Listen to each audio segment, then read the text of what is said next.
Content creator তৌহিদ আফ্রিদিকে গ্রেপ্তার করেছে police. রবিবার অর্থাৎ গতকাল রাতে বরিশাল থেকে তাকে গ্রেপ্তার করা হয়েছে। কোতোয়ালি মডেল থানার ওসি মিজানুর রহমান জানান, রবিবার সন্ধ্যায় বরিশাল নগরীর বাংলাবাজারের একটি ডায়াগনস্টিক সেন্টারের পাশের একটি বাসা থেকে তাকে গ্রেপ্তার করা হয় এবং বর্তমানে তাকে ঢাকায় পাঠানো হয়েছে।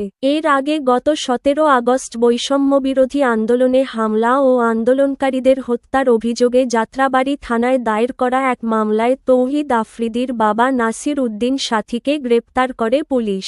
জানা যায়, যাত্রাবাড়ী থানার সেই মামলাটি গত বছরের আগস্টের 30 তারিখ দায়ের করা হয়, যেটি বর্তমানে পুলিশের অপরাধ তদন্ত বিভাগ সিআইডি তদন্ত করছে। মামলার প্রথম আসামি শেখ হাসিনা এবং 2 নম্বরে রয়েছেন সাবেক সেতুমন্ত্রী ওবায়দুল কাদের এবং 3 নম্বরে সাবেক আইজিপি আব্দুল্লাহ আল মামুন, আর 11 নম্বর আসামি হল তৌহিদ আফ্রিদি।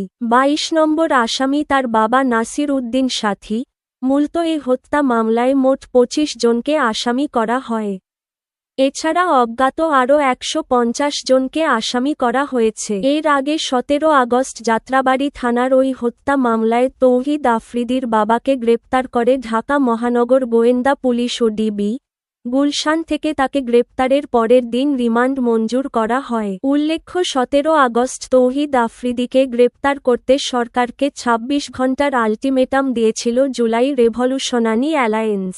জেআরএ এর ফেসবুক পোস্টে বলা হয়, স্বরাষ্ট্র উপদেষ্টা এবং DMP commissioner July revolutionary alliance private বিশ্ববিদ্যালয় ন্যাশনাল অ্যাসোসিয়েশন অব বাংলাদেশ এবং জুলাই ঐক্য সহ অন্যান্য জুলাইয়ের সংগঠনগুলোর পক্ষ থেকে আফ্রিদিকে গ্রেফতারের জন্য আর মাত্র 26 ঘণ্টা বাকি। আফ্রিদি বাংলাদেশেই আছে, কোনো নাটক চলবে না, সোজাসাপটা গ্রেফতার করতে হবে। সংগঠন ফেসবুক পেজে একটি পোস্টে দাবি করা হয়, আফ্রিদি শুধু বর্তমান সরকারের সময়কালে নয়, 15 আগস্টের আওয়ামী লীগ ক্যাম্পেইনের সময়ও নাকি অর্থ সরবরাহের সঙ্গে যুক্ত ছিলেন।